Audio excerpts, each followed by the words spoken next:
தந்தை, மகன், தூய ஆவியானவர் நம்மை நிறைவாக ஆசீர்வதிப்பாராக.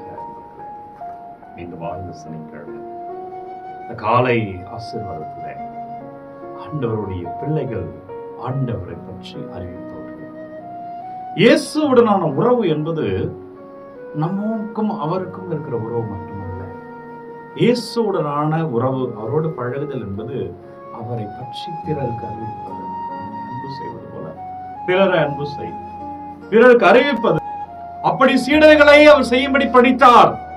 அதனாலதான் இந்த ஆராதனை நீங்க இப்ப பார்த்துட்டு இருக்கீங்க, ஜெபித்துட்டு இருக்கீங்க. உலகம் முழுவதும் ஆலயங்கள் இருக்கிறது. காரணம், அதை சீடர்கள் செய்தார்கள். பிரியமான இறைப்பிள்ளைகளே, நம்ம செய்யணும். நம்மை ஆசீர்வதிச்சிருக்கிறார். இறைவாக்கு தரம் பாருங்க, விடுதலை பயண நூல் 23வது அதிகாரம் 35வது வாக்கு. நீ உன் கடவுளாகிய ஆண்டவரை வழிபட வேண்டும். முதல்ல நீங்க அறிவிப்பதற்கு முன்பாக நீங்க ஆண்டவர்கிட்ட வழிபடணும். சட்டியில இருந்தாதாங்க அகப்பையில வரும் சொல்லுவாங்க இல்லையா? முதல்ல சொல்லணும்னா உங்ககிட்ட இருக்கணுமே, கொடுக்கணும்னா உங்ககிட்ட இருக்கணுமே. இல்லாத ஒன்றை உனக்கு தர இயலாது அல்லவா? உங்ககிட்ட இல்லாத ஒன்றை பிறருக்கு பகிர முடியாது அல்லவா? அப்படி கேட்டாலும் என்ன சொல்லுவீங்க? என்கிட்டயே இல்லையே, நான் எப்படி உனக்கு உதவி செய்வேன்? அப்படின்னா ஆண்டவரை நீ அறிவிக்கணும்னா முதல்ல ஆண்டவரை நீ அறிந்திருக்கணும். ஆண்டவர் உனக்குள்ள இருக்கணும். அவர் ஆசீர்வாதம் உனக்கு நிறைவா இருக்கணும். நீங்க நிறைய பேர் பண்ற தப்பு என்ன தெரியுமா? ஆண்டவர்கிட்ட இருக்கிறது இல்லை, ஆனா ஆண்டவர் அறிவிக்கிறது. அது தோல்வியில் முடியும், அது வெற்றியில் வராது. அப்படின்னா அதுக்கு நீ ஜெபித்து இருக்கணும். அப்படின்னா நீ அவர்கிட்ட வந்திருக்கணும். அப்படின்னா நீ உன்னை சுத்திகரித்து இருக்கணும். அப்படின்னா உன்னை நீ பாதுகாத்து இருக்கணும். அப்படின்னா உன் ஆன்மா ஆண்டவர்கிட்ட இருக்கணும். அப்பதாங்க மினிஸ்ட்ரி வெற்றி ஆகும். அப்பதாங்க நீங்க அறிவிக்க முடியும். இல்லைன்னா உங்களால அறிவிக்க முடியாது. நீங்கள் சோர்ந்து போவீர்கள், நீங்க களைப்பாவீர்கள். நீங்கள் அறிவித்தது நடக்காதபடியா சாத்தான் அழகை அப்படி உங்களை சோதிப்பான். எனவே ஆண்டவர்கிட்ட நீங்க இருக்கணும். கடவுளாகி ஆண்டவர் வழிபட வேண்டும். அவர் உன் உணவு. அவர் நீங்க செய்யறதுக்கான திராணியா இருப்பாருங்க. உணவு சாப்பிடும் பொழுது நாம் திடப்படுத்தப்படுகிறோம் அல்லவா? ஆண்டவரே உணவாய் அறிந்து கொள்கிற பொழுது, உண்ணுகிற பொழுது, அப்ப எவ்வளவு ஆசீர்வாதத்தோட பணி செய்வோம், எவ்வளவு ஆசீர்வாதத்தோடு பிறருக்கு நம்ம சாட்சியமா ஒரு கிறிஸ்துவ மகள், ஒரு கிறிஸ்துவ மகன், அவன் இப்படி இருக்கிறான், அவள் இப்படி இருக்கிறான், நம்ம அப்படி நிற்போம் பாருங்க. அப்ப நம்ம ஆண்டவர்கிட்ட வர வேண்டியது எவ்வளவு முக்கியமா இருக்குது. இந்த காலை வேளையில, இந்த சனிக்கிழமை தாய்மரியா ஜெபத்துல அறிந்து கொள்ளுங்க பிரியமானவர்களே. அவர் உன்னுடைய உணவு, தண்ணீர் இவற்றின் மேல் ஆசி வழங்குகிறார்.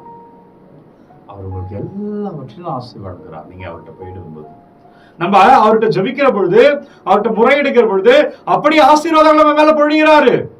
அப்படி நம்ம அவர் தொடுகிறார். அப்படி நம்ம அவர் வழிநடத்துகிறார். அவரே உன் உணவின் மீதும் உன் தண்ணீரின் மீது ஆசை வழங்குகிறார். அவர் உன் நடுவில் நின்று நோயை அகற்றி விடுகிறார். எந்த நோய்?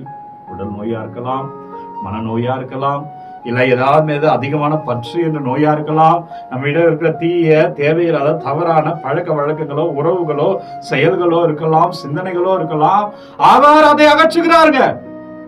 நேரங்கள்ல பாருங்க, நீங்க பண்ற தப்புல இருந்து உங்களால் விடுபட முடியாது. எவ்வளோ யோசிப்பீங்க, எவ்வளவு செய்யலான்னு இருப்பீங்க. ஆனா அந்த நேரம் வருகிறது விழுவீர்கள். காரணம் அவர் இல்ல, அவர் கிரேஸ் இல்ல. இன்னும் அதிகமா கிரேஸ் வேணும், இன்னும் அதிகமா ஒரு ஆசீர்வாதம் உங்களுக்கு வேணுங்க. அப்போதான் செய்ய முடியும். அப்போ இறைவார்த்தை சொல்கிறது, விடுதலை பயணம் 23, 30, 25 சொல்கிறது. 23ஆம் அதிகாரம் 25வது வார்த்தை சொல்லுகிறது, நீங்கள் அவரோடு இருக்கிறது, அவர் எந்த நோயிலிருந்து நீங்க கஷ்டப்படுறீங்களோ, எதை விடணும்னு நீங்க கஷ்டப்படுறீங்களோ, எதுல இருந்து வெளியில வரணும்னு நினைக்கிறீங்களோ, அவற்றை அவரே அகற்றுவார். நன்றி அப்பா. அப்பா, உம்மை துதிக்கிறோம், இயேசுவை ஆராதிக்கிறோம். ஆண்டவரே, உமக்கு நன்றி செலுத்துகிறோம். அப்பா, வழி நடத்துங்க ராஜா. ஆண்டவரே, ஆசீர்வதிக்க தகப்பனே. அந்த வல்லமையில நாங்கள் வாழ, அப்பா உமது அபிஷேகத்துல வாழ உம்மை துதிக்கிறோம், ஆராதிக்கிறோம்.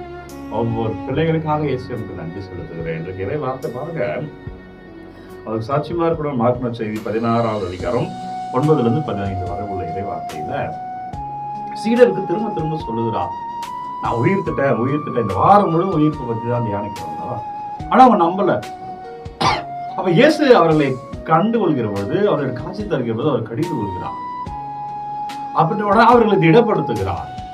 எதுக்காகனா, இயேசுக்கும் நமக்கும் இருக்கிற உறவு, நான் ஏற்கனவே முன்னோர்கள் சொன்னது மாதிரி, வெறும் நம்ம 2 பேருக்குள்ள உறவு மட்டும் இல்லை, எனக்கும் கடவுளுக்கு உறவு மட்டும் இல்லை. இந்த உறவு அடுத்த முறையில நிறைவாகிறது. நான் என்னெல்லாம் அனுபவித்தனோ அதுக்கு அடுத்தவருக்கு போய் சொல்லணும்.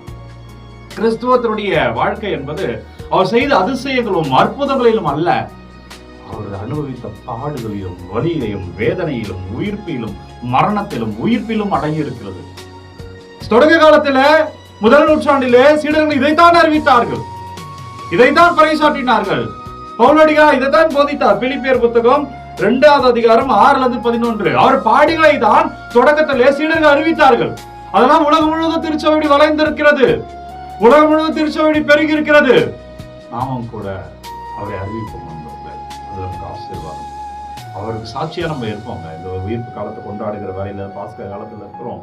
ஆண்டவரே, நான் உங்களுக்கு சாட்சியா இருக்கணும், எனக்கு ஆசீர்வாதத்தை கொடுங்க ஆண்டவரே, என் ஞானத்தை கொடுங்க ஆண்டவரே, முதல்ல என்ன ஆசீர்வதிங்கப்பா. ஆசீர்வாதத்தை பெற்றுக்கொள்வோம். அந்த ஆசீர்வாதத்தை பிறரோடு பகிர, பிறர் அனுபவிக்க நாம் பாதையா இருப்போம். நன்றி அப்பா. ஆண்டவரே நன்றி, இந்த காலை ஆசீர்வாதத்துக்கு நன்றி அப்பா, வல்லமைக்கு நன்றி ஆண்டவரே. அப்பா, எங்களை வழி நடத்துங்க. ஒவ்வொரு பிள்ளைகளையும் ஒப்பு கொடுக்குறேன். ஒவ்வொரு பிள்ளைகளை நீங்க தொடுவீராக அப்பா, ஒவ்வொரு பிள்ளைகளை நீ ஆசீர்வதிப்பீராக. கிருபையில ஒவ்வொரு பிள்ளைகளும் வாழ்வார்களாக. பழமையான இறைவனுடைய பிற தலைவடங்கி இந்த ஆசீர்வாதத்தை பெற்றுக்கொள்வோம். எல்லாம் அல்ல இறைவன் நம்மை தந்தை, மகன், தூய ஆவியார் நம்மை நிறைவாக ஆசீர்வதிப்பாராக. இந்த நாளும் இனி நாளே அன்பர்களே, ஒவ்வொரு நாளும் விடியற்காலை 3 மணிக்கு இந்த ஆராதனை வழங்குகிறோம். யாருக்கு தேவையோ அவங்களோட பகிர்ந்து கொள்ளுங்க. ஒரு விண்ணப்பங்களை கமெண்ட்ல அனுப்புங்க. உங்களுக்காக நாங்க ஜெபிக்கிறோம். God bless you. Take care.